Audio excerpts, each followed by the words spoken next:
Hi guys, welcome back to the channel guys. So this is the first chapter of business studies, nature and significance of management. आपकी business के part 1 की ये जो book है उसका first chapter है.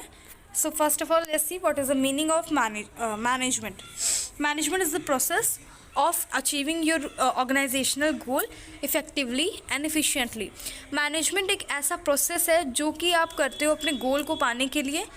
जो गोल होता है आपका वो इफ़ेक्टिवली और एफिशिएंटली होता है. ठीक है, आप अपने वर्क को अचीव कर सकते हो बाय 2 थिंग्स. ये प्रोसेस है इफ़ेक्टिवली एंड एफिशिएंटली.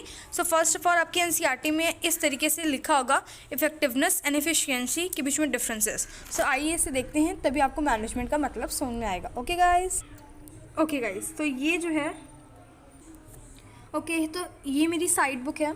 इसमें आप लोग देख सकते हो इफेक्टिवनेस का मतलब क्या होता है. इसमें आपको क्या करता है, कॉस्ट मैटर नहीं करता. कॉस्ट चाहे जितना भी लगे, आपको अपने वर्क को टाइम पे फिनिश करना है. बट एफिशिएंसी क्या कहती है कि आप मिनिमम जो है पैसे लगाएं और उसका मैक्सिमम यूटिलाइजेशन करें और मैक्सिमम आउटपुट गेन करें. ठीक है, कॉस्ट इसमें मिनिमम होना चाहिए. बट इफेक्टिवनेस कहती है कि it doesn't matter what the cost is. ठीक है, आप कुछ भी करो. और ये क्या करता है, to achieve end results. Effectiveness कहता है कि मेरा ऑब्जेक्टिव तो ये है कि मुझे अचीव करना है, एंड तक रिजल्ट्स मुझे आ जाना चाहिए. बट ये इफ़िशियंसी जो वर्क करता है वो कॉस्ट बेनिफिट पे वर्क करता है.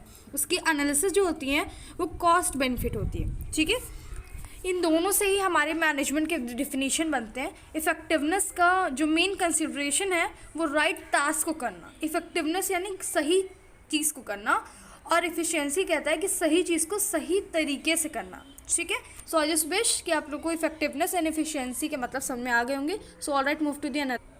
ओके, सो हमारा अब का जो टॉपिक है which is characteristics of management. सो अब आपको मैनेजमेंट का डिफिनेशन क्लियर हो गया होगा, इफेक्टिवनेस एंड एफिशिएंसी क्लियर हो गई होगी.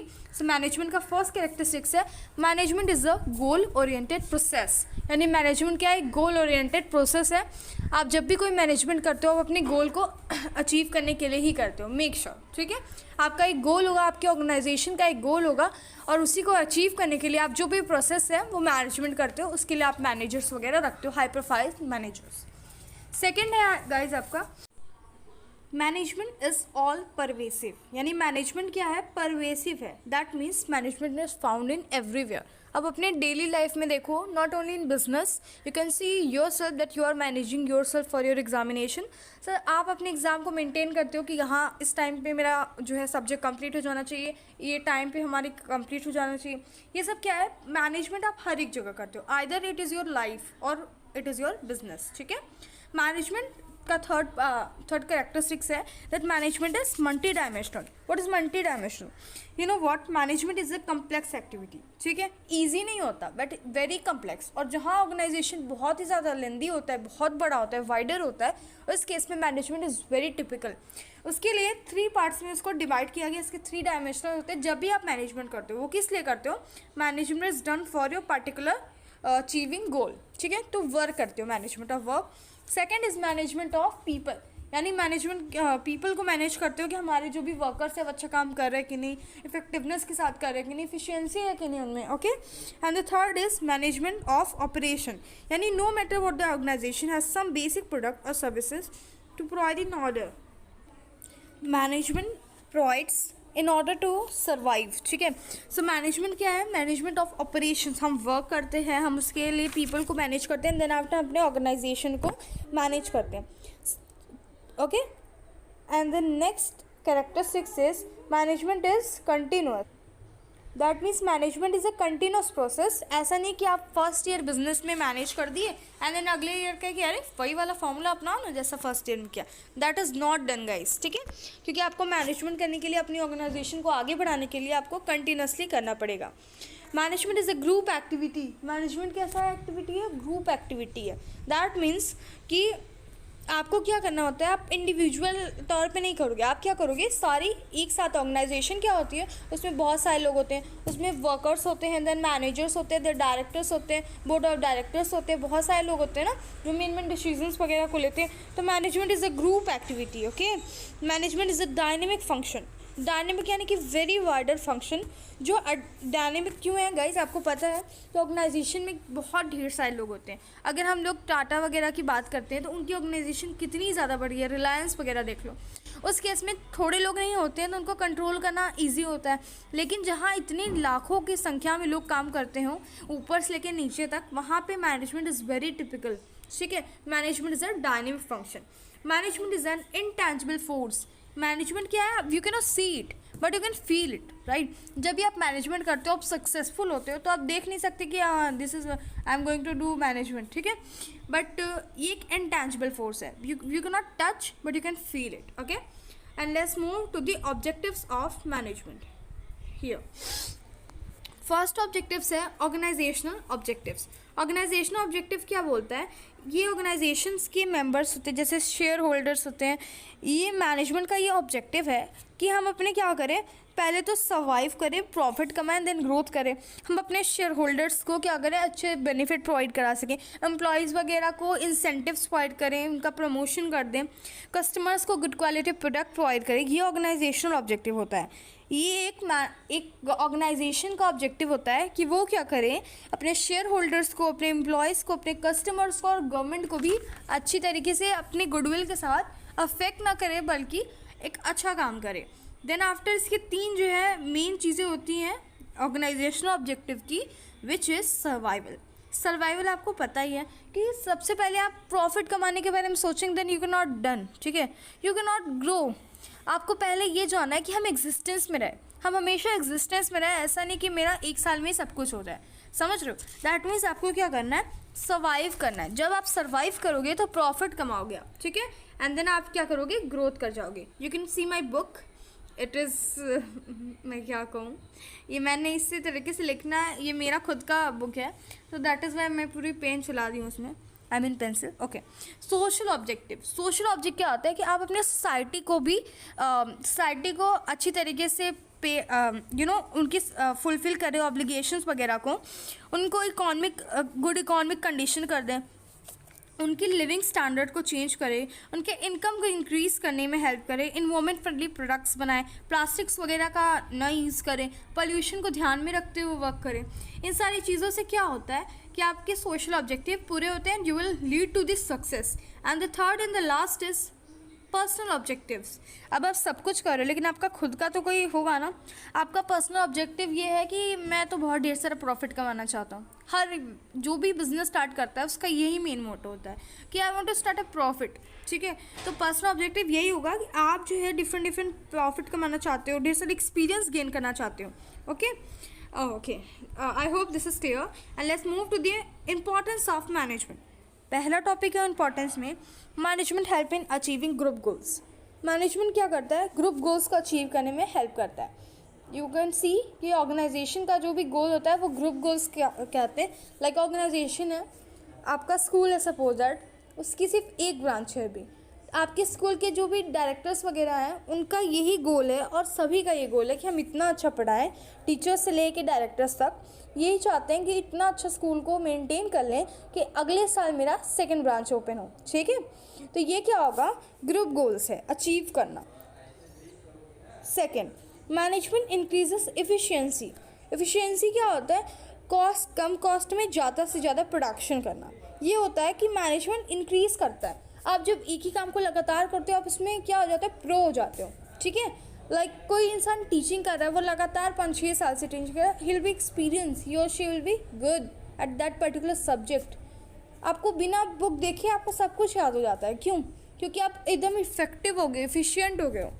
Management create a dynamic organisation. ये तो आपने कैरेक्टर्स में भी देखा था कि management is a very dynamic process, वही यहाँ पे बोल रहा है कि it is a very use process, ठीक है। Management creates a dynamic organisation और आपकी ऑर्गेनाइजेशन को क्या करेगा, वाइडर करेगा। Management helps in achieving personal objectives, यानी मैनेजमेंट क्या करता है, अचीव करता है पर्सनल ऑब्जेक्टिव को। आप जब मैनेजमेंट करते हैं, आपका सब कुछ अच्छा चल रहा है, तो आपके पर्सनल ऑब्जेक्टिव जैसे प्रॉफिट कमाना होगा कि नहीं होगा, बिल्कुल होगा, ठीक है। Management helps in development of the society, और सिर्फ अपने ही प्रॉफिट के बारे में जो भी सोचता है ना, वो you will never be success.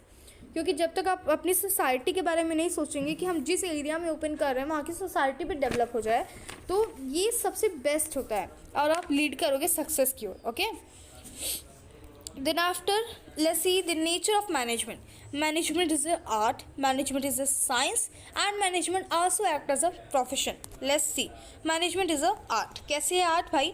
आपको पता है what is art? आर्ट एक स्किलफुल पर्सनल एप्लीकेशन होता है जो कि डिफरेंट पर्सन जो होता है डिफ़र करते रहता है ना. आपको अगर कभी ना एन एग्ज़ाम में लिखना, तो मैं आपको बताती हूँ कि जब आप जो भी सपोज दैट लिखा है आर्ट्स, तो पहले आपको आर्ट का मतलब पता है. It is a type of creation, creativity जो आपके माइंड में होती है. ये हर एक माइंड में सेम नहीं होती. आप क्या बना रहे हो ड्राइंग में वो बिल्कुल डिफरेंट होता है अगर कोई और बना रहा है तो. साथ में पेंटर्स टू पेंटर्स डिफ़र करता है, पर्सन टू पर्सन डिफ़र करता है. तो ये क्या है, मैनेजमेंट भी डिफ़र करता है. सारी कंपनी में जो भी मैनेजमेंट होती है आप देखो कि सिमिलर नहीं होती. ठीक है, गवर्नमेंट अपना अलग मैनेजमेंट कर रहा है. सपोज यार मेरी कोई कंपनी है, मेरी कोई ऑर्गेनाइजेशन है, वो भी मैं अपनी तरीके से चला रही हूँ. मेरा खुद का अलग है, मेरा खुद का आइडियोलॉजी अलग है, सब कुछ अलग है. ये क्या है, मैनेजमेंट एक थ्योरेटिकल नॉलेज होता है, थ्योरी बेसिस पे होता है. Okay, personalised application. आप जैसे क्रिएटिव हो, आर्ट्स वगैरह आई मीन जो भी पेंटर्स होते हैं, जो भी आर्ट्स वगैरह का वर्क करते हैं, क्या होता है, इट इज़ वेरी पर्सनलाइज्ड. आप खुद के वैल्यूज़ को रख के वहाँ पे करते हो. जैसे कि डिफरेंट ऑर्गेनाइजेशन करती हैं, डिफरेंट ऑर्गेनाइजेशन अपने एक्सपीरियंस के अकॉर्डिंग करती हैं. ठीक है, किसी का कोई कॉपी नहीं करता. Right, based on practice and creativity. जितना ज़्यादा प्रैक्टिस करोगे उतनी ज़्यादा बेस्ट होगे, उतने ही ज़्यादा क्रिएटिव होगे. मैनेजमेंट कहता है कि अगर कोई मैनेजर 5-6 साल से काम करे एग्जाम्पल, तो क्या करेगा, फर्स्ट ईयर में वो इतना अच्छा नहीं होगा जितना वो second year, third year, fourth year में होता जाएगा, एंड लास्ट तक वो एकदम बेस्ट होते जाएगा. प्रैक्टिस एंड क्रिएटिविटी उससे और निखार रही है.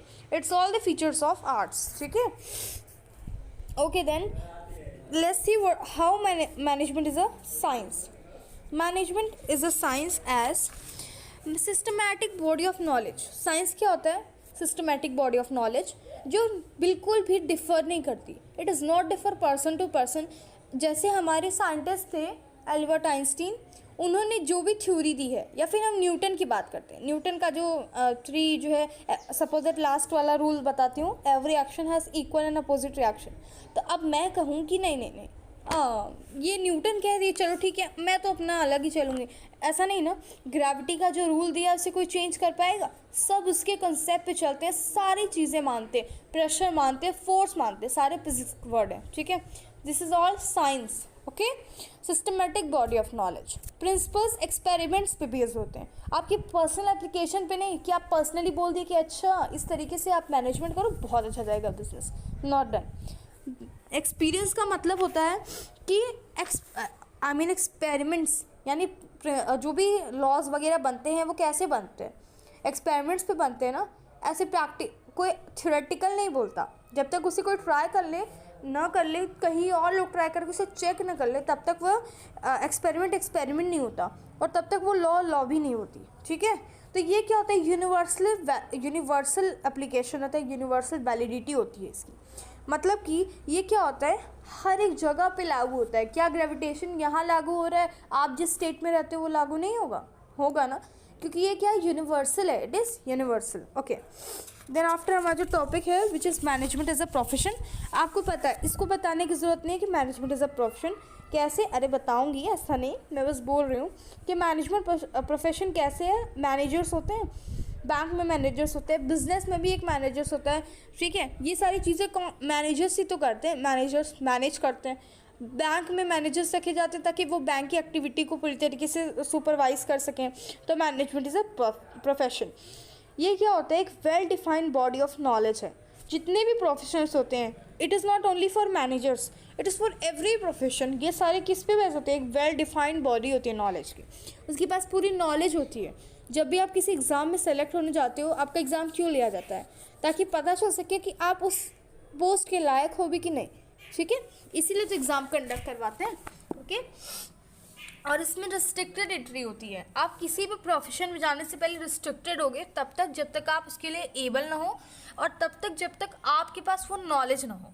ठीक है, अगर आप सपोज दैट कोई प्यून है, वो चाहता है कि हम टीचर बन जाए, तो इट इज़ नॉट पॉसिबल. क्यों? क्योंकि उसे पता है कि उसके लिए एंट्री क्या है, रिस्ट्रिक्टेड है. क्यों रिस्ट्रिक्टेड है? क्योंकि वो नहीं है जो वो करना चाहता है, it is not possible. Okay, ये क्या होता है, restricted entry. Third, professional association, यहाँ पे देखो, third is management as a profession में प्रोफेशनल एसोसिएशन। बहुत सारे प्रोफेशनल एसोसिएशंस होते हैं जो एक कोड ऑफ कंडक्ट को लागू करते हैं, एक रूल्स एंड रेगुलेशंस को, एक गाइडलाइंस लागू करते हैं। लाइक CBSE आपको हर साल सिलेबस वगैरह प्रोवाइड करता है, वो क्या होता है, एक रूल है, एक कोड ऑफ कंडक्ट है जो कि सारे लोगों को वही फॉलो करते हैं। सारे बच्चे सिलेबस को फॉलो करते हैं, डिलीटेड टॉपिक्स को नहीं पढ़ते हैं। ये सारी चीज़ें क्या होती है, एक प्रोफेशनल एसोसिएशन होता है। उसी तरीके से जब जैसे suppose that anyone is going to crack NEET examination, ठीक है, बायोलॉजी वालों की बात कर रहे हो, तो वो क्या करेंगे, कोड ऑफ कंडक्ट रहेगा ना कि आपको BSc MSc करनी है, देन आफ्टर आपको और कोई कोर्स वगैरह के लिए अप्लाई करनी होगी, तभी आप इसके लिए एलिजिबल होगे। ये क्या होता है, professional association. Then ethical code of conduct, professional जो प्रोफेशंस होते हैं वो बाउंड होते हैं कोड ऑफ कंडक्ट के, जो बताता है कि कोई इसके लिए एबल है या फिर नहीं, यही बात है, ये शायद एक्सटेंशन है इसका। एंड सर्विस मोटिव, प्रोफेशन हमेशा किसके लिए होता है, सर्विस मोटिव करने के लिए होता है, ठीक है। इट इज़ यूजुअल कि जो भी जैसे मैनेजर्स हैं वो भी सर्विस कर रहे हैं, वो भी बताएंगे I am a service man, I work as a manager as a bank, okay. और अगर कोई और भी होगा जो प्रोफेशन करता है, वो क्या होगा, सर्विस मोटिव बताएगा, सारे के सारे सर्विस मैन होंगे। I just wish कि this is clear, and in the next topic we'll be going to see part 2 में हम लोग देखेंगे levels of management. Okay guys, तब तक के लिए stay tuned, stay connected and bye bye.